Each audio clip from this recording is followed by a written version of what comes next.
چلیے بھی اگلا سوال ہے، کیا مسجدوں میں سیاسی معاملات کو ڈسکس کرنا جائز ہے؟ مسجدوں میں ہی سیاست ڈسکس ہونی چاہیے، سیاست اسلام کا حصہ ہے، جدا ہو دین سیاست سے تو رہ جاتی ہے چنگیزی۔ نبی الاسلام پوری پولیٹیکل جدوجہد تھی نا آپ کی، اس کا ہیڈ آفس مسجد نبوی تھا، وہیں سے آپ صحابہ کے قافلے روانہ کرتے تھے، جماعتیں بھیجتے تھے، جہاد کے لیے آپ صلی اللہ علیہ وآلہ وسلم صحابہ کرام علیہ رضوان کو روانہ کرتے تھے، وہی آپ کا ہیڈ آفس بھی تھا، وہی آپ کا پولیٹیکل آفس بھی تھا، وہی آپ کی خانقاہ بھی تھی، ٹھیک ہے نا جی۔ تو مسجد میں ہونی چاہیے، لیکن اس پہ لڑائی جھگڑے گالی گلوچ نہیں ہونا چاہیے، ایک دوسرے کے نام نہ رکھیں، پولیٹیکل ڈسکشن ہو سکتی ہے، کوئی عرض نہیں، مسجد میں ہونی چاہیے۔ اور یہ مسجد کے خطیب وغیرہ بھی نا پولیٹیکل لیڈرز کو ہونا چاہیے، کیونکہ جمعے کا خطبہ نکاح طلاق اور استنجے کا طریقہ بتانے کے لیے نہیں ہے، بلکہ مسلمانوں کی پولیٹیکل گیدرنگ ہے، اینول ویکلی، اور عید کی اینول ہے، اور انٹرنیشنل گیدرنگ حج ہے۔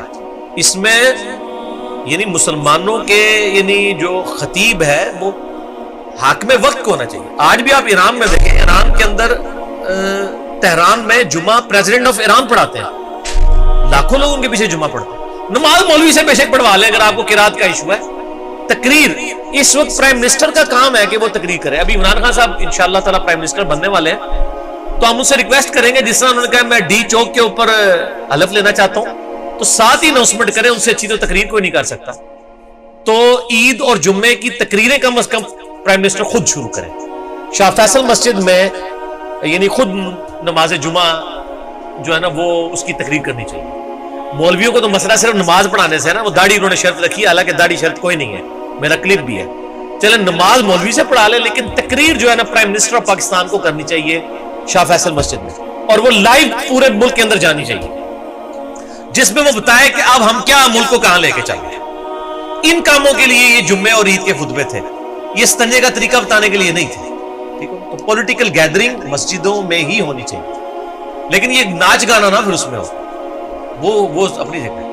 لیکن علی بھائی اگر یہ سیاسی یہ جو خطبے ہیں یہ اگر سیاسی لوگ شروع کر دیں گے تو مولوی تو مر جائے گا، مولوی پہلے ہی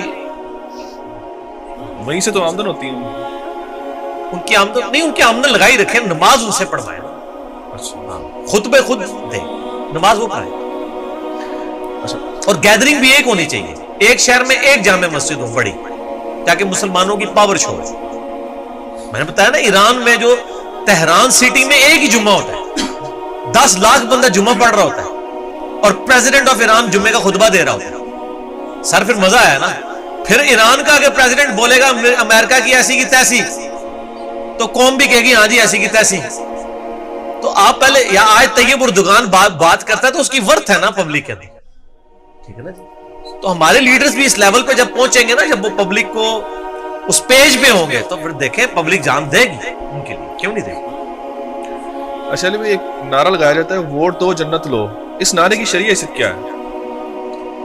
جنت تو میرے بھائی اللہ کو پتہ ہے کسے ملنی ہے کہ نہیں ملنی، کوشش ہی کی جا سکتی ہے اگر کوئی سمجھتا ہے۔ یہ تو یہ اسی نعرے کی ایک ماڈرن فارم ہے جو کسی زمانے میں تھا کہ آپ ہمارے پیر صاحب سے مرید ہو جائیں، انہوں نے تو وعدہ کیا میں اس وقت تک جنت میں نہیں جاؤں گا جب تک سارے مرید نہ لے جاؤں۔ اسی کے ماڈرن فارم آ گئی ہے کہ آپ ہمارے پیر صاحب کو ووٹ دیں، ہم آپ کو جنت میں لے کے جائیں گے۔ اس طریقے سے کوئی جنت میں نہیں کسی کو لے کے جا سکتا، جنت آپ نے اپنے اعمال کے ذریعے ہی یعنی حاصل کرنی ہے۔